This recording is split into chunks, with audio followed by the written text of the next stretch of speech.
pessoal, tudo bem? Eu sou Ivan Eder e hoje eu tô aqui para explicar para vocês esse filtro dos sonhos que eu chamo de meio espiral. É bem fácil de fazer, é o ponto que vocês já conhecem do filtro dos sonhos espiral, mas ele é mais fácil, dá para você variar bastante com as cores. Então é o seguinte, eu utilizei fio encerado para a elaboração dessa peça, assim como nos outros.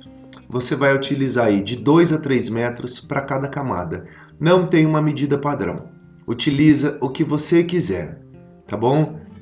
Coloca a quantidade de fio, se você achar que tá bom a camada, já engrossou um pouquinho, você troca. Quer fazer mais fino? Pode fazer. Tem menos fio? Não deixa de fazer. Entendeu? O interessante é você brincar, praticar e melhorar aí no seu processo de criação e no seu trabalho de confecção de filtro dos sonhos, que daqui a pouco você vai estar aí super profissional, podendo vender com segurança, pegando encomenda e por aí vai. Então vamos lá, pessoal, acompanhe o vídeo. Tá um pouquinho longo, mas isso não faz diferença, tá bem detalhado. Espero que vocês gostem, beleza? Então, até o próximo vídeo. Valeu!